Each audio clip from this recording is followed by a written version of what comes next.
Всем привет! Сегодня очередной выпуск чтения с комментарием.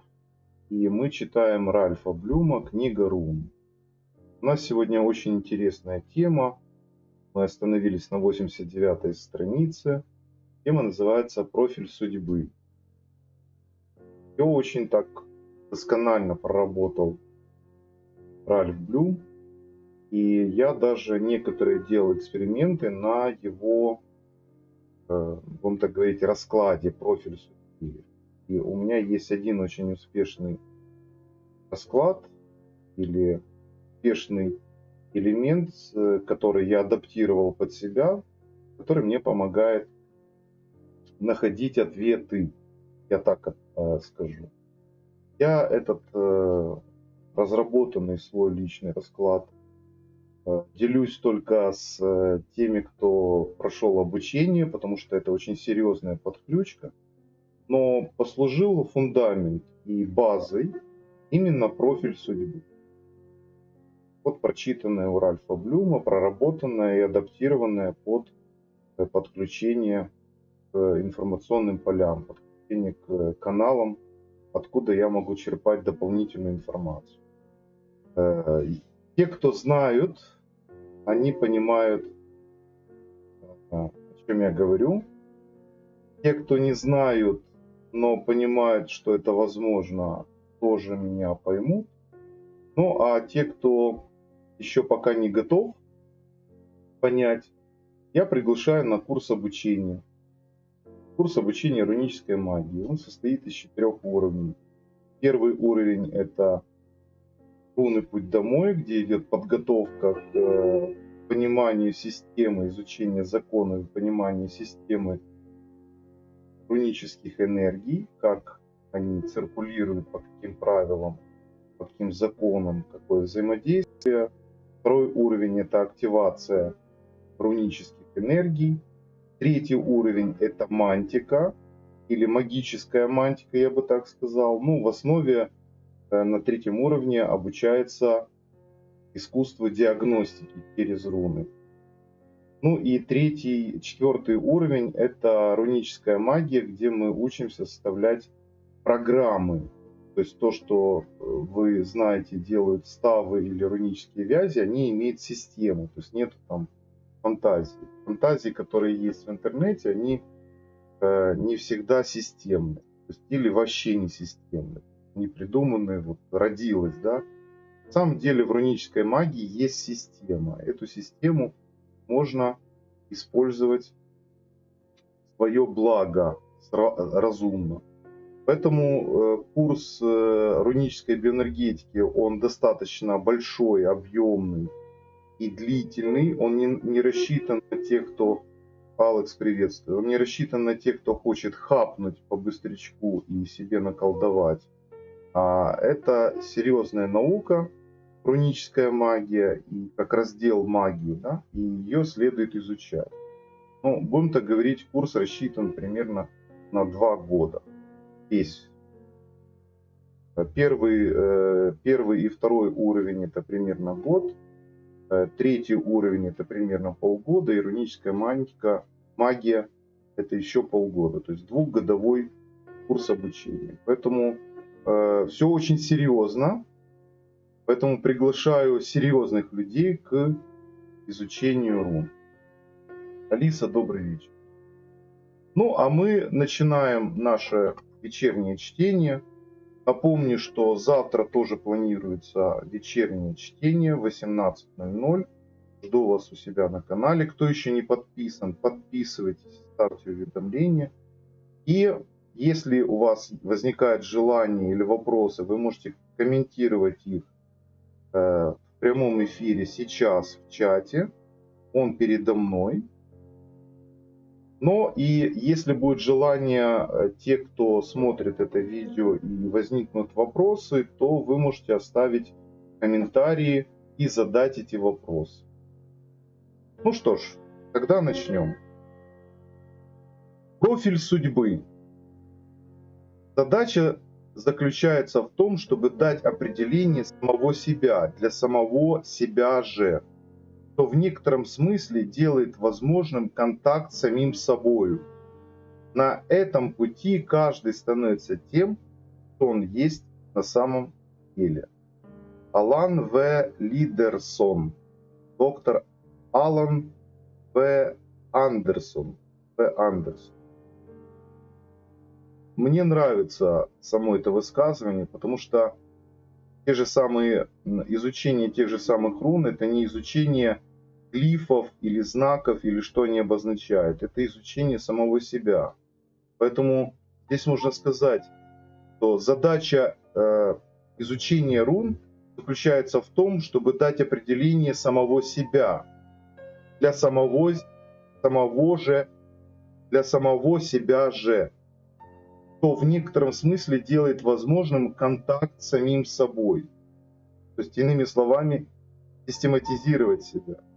На этом пути, на пути понимания рунической магии, каждый становится тем, кто он есть на самом деле. Так немножко перефразирую. Когда мы берем на себя труд заняться самосовершенствованием, от нас требуется пересмотреть сами основы нашей жизни. Мы слышим с разных сторон, от духовных наставников, самых разных вероисповеданий, что нам нужно обнаружить учителя внутри самих себя, что нам необходимо освоить некоторые практические техники, позволяющие слышать самих себя. Вот я на этом абзаце остановлюсь и снова обращаю внимание на тот курс, который я предлагаю, который я составил, который я прошел сам, собственно говоря. То есть это не то, что вам предлагается какая-то теория, которую вы, не имея никакой базы. Я прошел. Добрый вечер, Василий. АВА. Я не знаю, как вас по-настоящему, но я по аббревиатуре. Очень приятно, что вы с нами. Этот курс составлен по моему пути. И самую главную цель, которую я ставил при прохождении, это вспомнить, кто я есть. Полное вспоминание. То есть вспомнить, что я есть маг. Потому что когда мне говорила моя жена, что я маг, я ей говорил, не выдумывай, какой я маг. Я ничего не знаю. Он говорит, подожди, ты вспомнишь. И настал момент, когда я вспомнил, и действительно я могу сказать, что я маг. Но маг не в том аспекте, в котором привыкли говорить многие, а маг именно в аспекте ученого, исследователя. Я к магии отношусь именно так, как ученый, как исследователь. То есть я исследую, не более, не менее. Я исследую. И эти исследования, они направлены в первую очередь к самому себе. То есть я познаю самого себя. И естественно, что прежде чем познать себя, нужно избавиться от каких-то фундаментальных занос, или, как я называю, гвоздей в голове, выдрать их гвоздодером, чтобы освободить свое мышление, свое видение, свое восприятие к тому, чтобы воспринимать самого себя. Это первое. А руны — это всего лишь инструмент, точно так же, как любой инструмент, который мы бы не взяли, который имеет определенную духовную основу или базу. Это всего лишь инструмент, который помогает, на который можно опереться, на который можно, если у тебя возникает сомнение, положиться в исследование. То есть сначала это берется как аксиома, как недоказанная теорема, и потом, когда ты это проявляешь в своей жизни, то ты понимаешь, что это уже не аксиома или недоказанная теорема, это является закон. И в первую очередь это закон для самого себя. Не для кого-то, а для самого себя. И вот получается, те слушатели, которые заходят на курс, я им не говорю, что я вас научу. Чему я могу научить? Я сам еще, как говорится, неуч. Но я прошел какой-то этап, и я могу показать, как я это прошел. То для того, чтобы это мне помогло, почему это не может помочь вам открыть вас же самих? Вот в чем суть тайны познания через руны, как уникального инструмента. Для меня, например, лично, руны помогли мне форсировать, совершить быстрый скачок вспоминания себя. И честно я вам скажу, я вспоминаю до сих пор. До сих пор удивляюсь самому себе.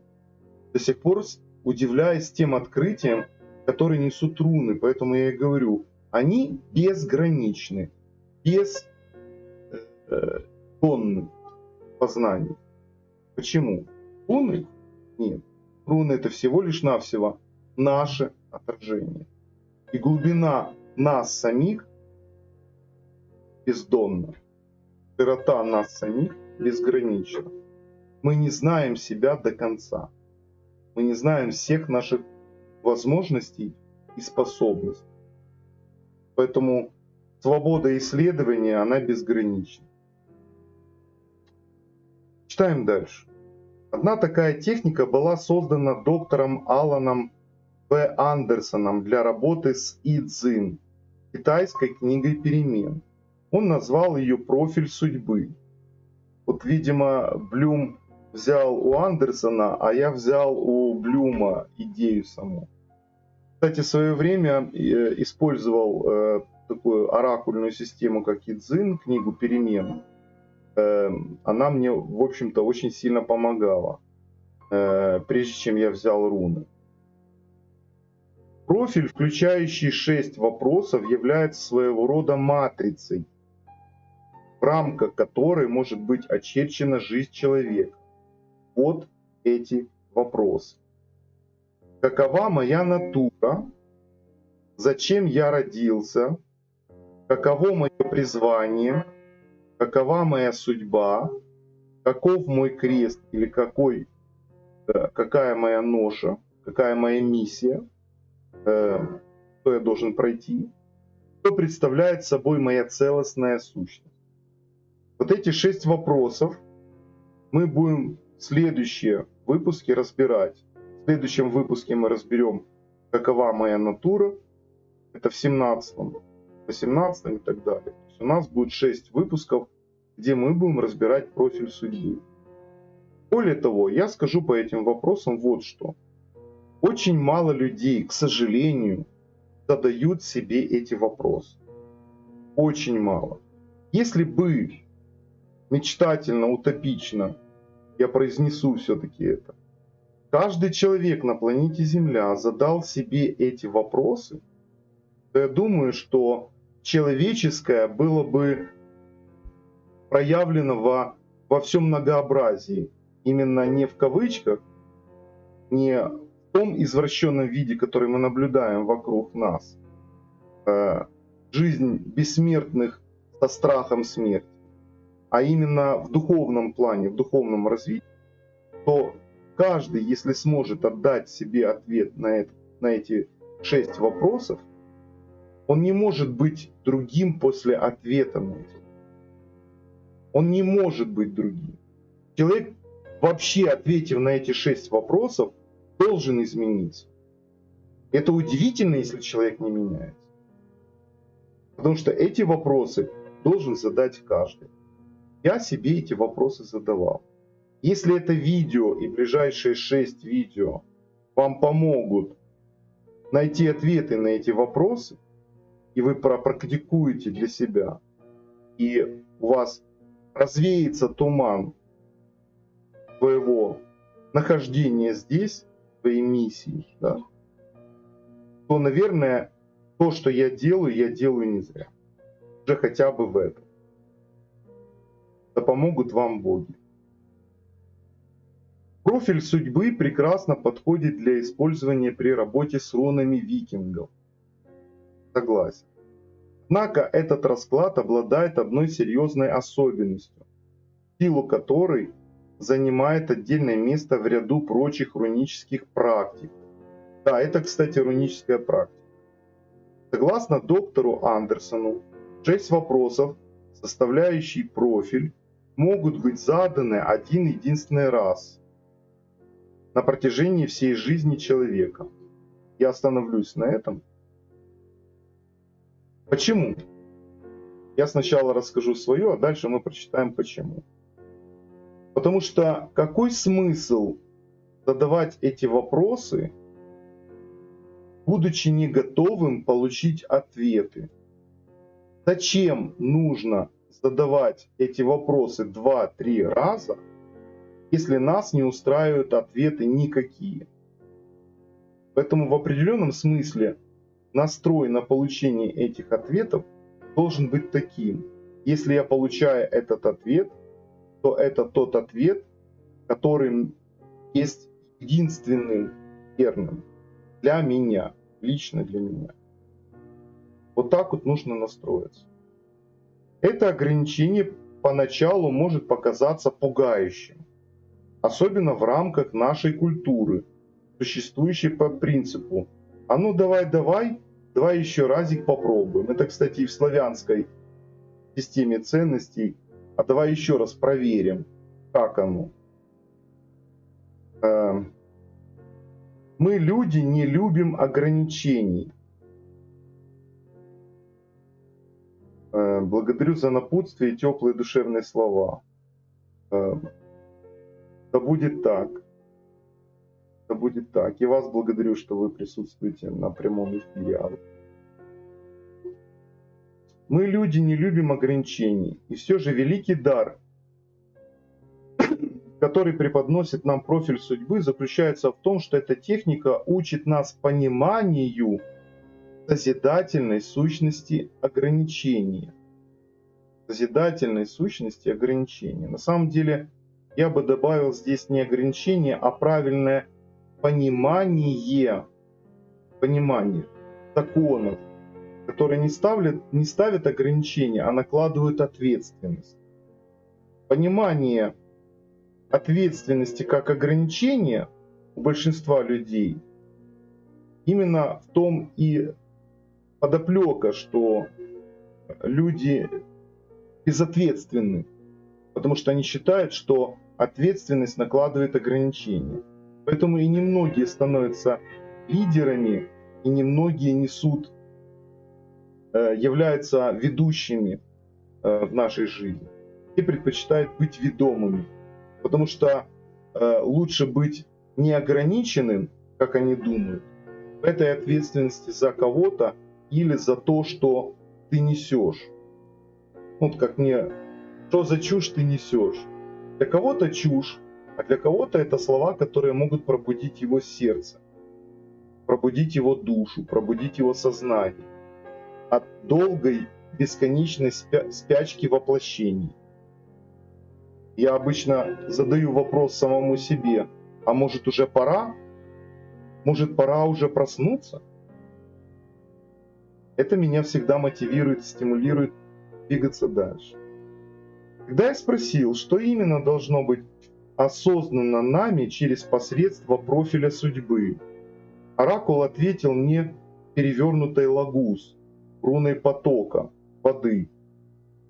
Вообще я называю руну лагус огненный. То есть это огненный поток. Просто древние так перевели поток, чтобы выразить поток энергии. Но это мое видение, мое субъективное видение. Но у меня есть аргументация, почему. Предостережение против выхода за границы ваших возможностей, против приложения чрезмерных усилий, совет не стараться превзойти пределы собственной прочности и, действуя, не превышать того запаса силы, который вы копили с самого начала вашей жизни. В определенном смысле я согласен, потому что есть некоторые практики, которые следует делать только тогда, когда накапливается личная сила. То есть снимаются определенные ограничения, блоки, которые являются сопротивлением для развития. Потому что пропуская мощный поток энергии через себя, углубляясь в духовные знания, естественно, можно пережечь даже свою физику. Поэтому, опять же упомяну на курсе, мы делаем все постепенно и поступательно под моим присмотром. То есть я присматриваю за студентами, которые проходят активацию, чтобы они делали это аккуратно и всегда готов помочь. Поэтому можно сказать, что у меня не собирается аудитория, где я рассказываю, что нужно, а я провожу почти индивидуальное обучение. То есть даю материал, даю вопросники, по которым изучается материал, отвечается на вопросники, а потом индивидуальное общение, где я отвечаю на вопросы и объясняю непонятые моменты или нюансы. Поэтому я не собираюсь свое обучение переносить на массовое, серийное такое, знаете, чтобы побольше было. Все равно это будет закрытое обучение и обучение индивидуальное.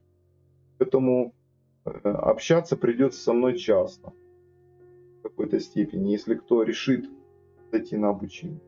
И вот здесь вот предупреждение против выхода за границы ваших возможностей. То есть многие берут руны и выходят за границы. Понимаете? Выходят настолько за грань, что потом с ними происходят определенные неприятные вещи. Здесь очень важно понимать границы и свои возможности. Против приложения чрезмерных усилий, то есть то, что может поломать, уничтожить, убить энергетику или обесточить, что остаток жизни человек живет на лекарства. Совет не стараться превзойти пределы собственной прочности. То есть не делать нагрузок таких, энергетических нагрузок, которые могут даже уничтожить. Действия не превышать этого запаса силы, который вы копили с самого начала вашей жизни. То есть, согласно сказанному оракулам, истинное предназначение профиля судьбы – фокусировать внимание на природе ограничений. То есть, по сути, можно сказать следующее, что, понимая профиль своей судьбы, ты меньше тратишь или распыляешь свою энергию на ненужное, а фокусируешь свое внимание на том, что тебе необходимо в этой жизни.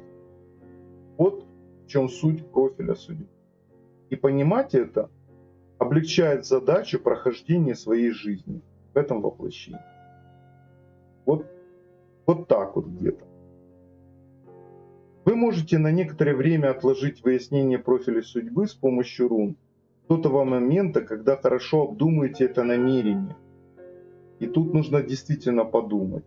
Прежде чем вы приступите к вопрошению оракула, следовало бы потратить достаточное количество времени на размышления о своем жизненном пути, о том, как вы жили до настоящего момента.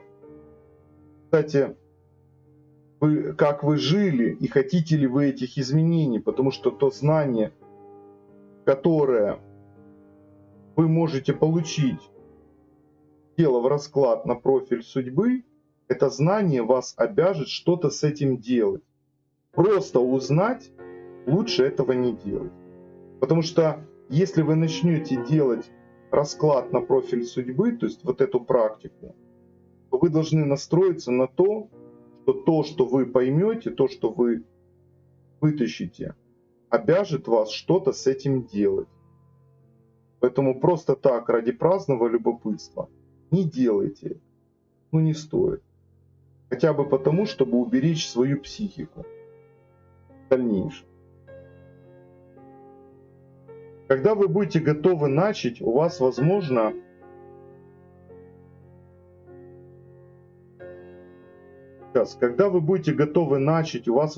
возникнет желание задать первый вопрос, получить комментарий оракула и поразмыслить над ним, прежде чем задать следующий вопрос.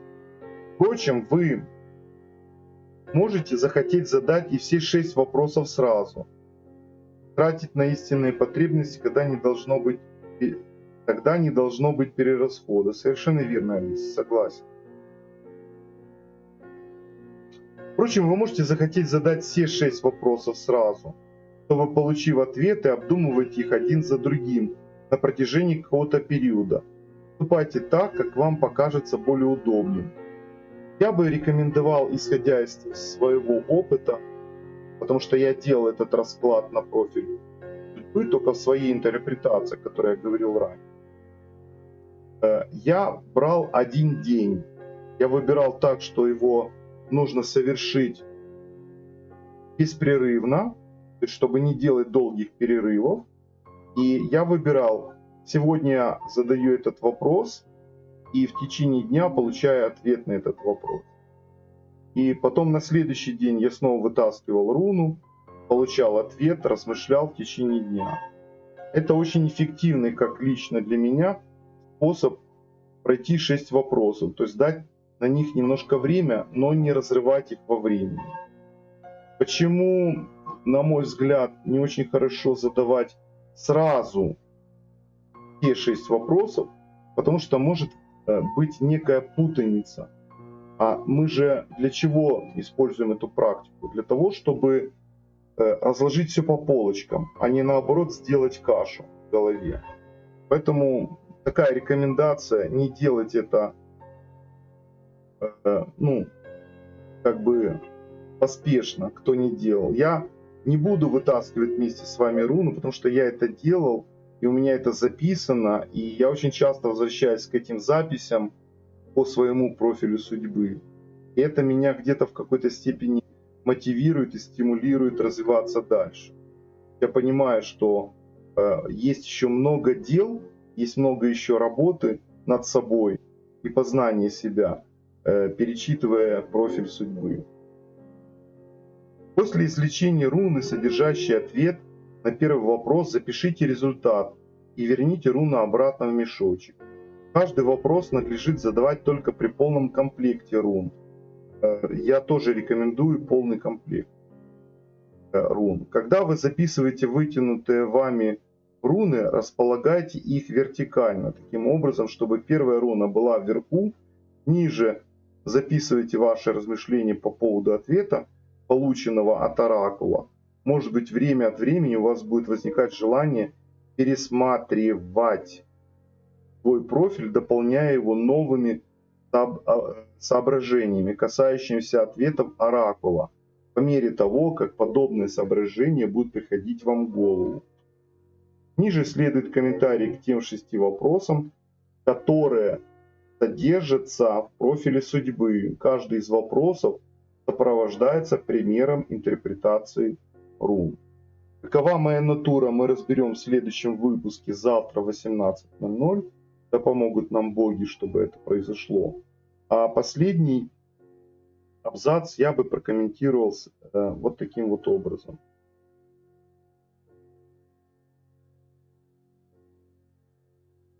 После извлечения я говорил о книге теней. То есть каждый исследователь и маг заводит книгу теней, которая не по названию тень страшная, а по своей тени, то, что она ходит за магом, ходит за исследователем как тень. Как, знаете, блокнот, который всегда под рукой.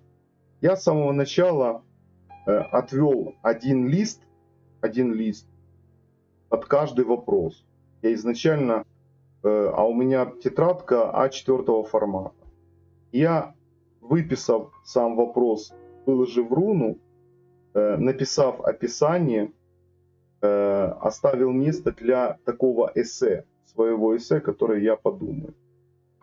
В крайнем случае, если не хватает, то можно вклеить лист или оставить сразу 2 страницы на судьбу. Потому что приходит время, и вот Блюм в этом прав, когда хочется дописать или подкорректировать, приходит соображение. Но всякий раз первое написанное, которое я написал, я вам скажу, уже года 4, даже 5 лет назад, да нет, уже даже не 5, 7 лет назад я впервые, 7 лет назад. Можно посмотреть будет даты, но в этом не суть важно. Но достаточно такой длинный срок, я возвращаюсь к этим записям и заново их перечитываю, и они заново открывают мне как бы новые подсказки и новые направления. Так что мы подходим к такой серьезной практике. И, быть может, прослушав это видео, вы захотите вытащить руну и провести эту практику индивидуально. Возможно, у вас будут возникать вопросы с трактовкой руны. Приглашаю вас участвовать в этом интересном квесте и таком марафоне вечерних чтений. Они неутомительные, всего по 30 минут. Бывает чуть больше, бывает чуть меньше. Вот. Поэтому приглашаю вас на следующую встречу, которая будет завтра в 18:00. Мы заканчиваем. Как всегда, я приглашаю вас еще раз к себе на курс. Если есть какие-то вопросы или нужно узнать подробности, вы можете спросить. Я с большим удовольствием отвечу. В описании есть под этим видео, как это сделать более подробно. Если нужно будет дополнительные вопросы, то меня тоже несложно найти. Тогда вроде как все. Традиционно приглашаю вас подписаться, кто не подписался, на канал. Поставить колокольчик, все уведомления, чтобы к вам приходили уведомления. Добавлю еще такой момент, что есть такой раздел на канале обсуждения. Я туда решил выкладывать каждый день,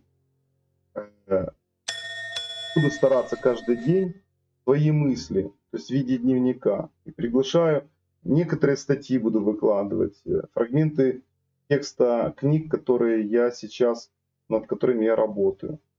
И не исключаю такой вариант, что там можете задавать вопросы, там мы можем в комментариях обсуждать эти вопросы. И некоторые, может, вопросы более интересные послужат поводом для снятия, для того, чтобы снять новый видеоролик или провести какое-то мероприятие на моем канале.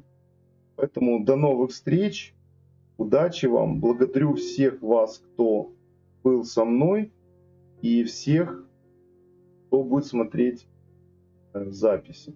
Всех благ, всего доброго.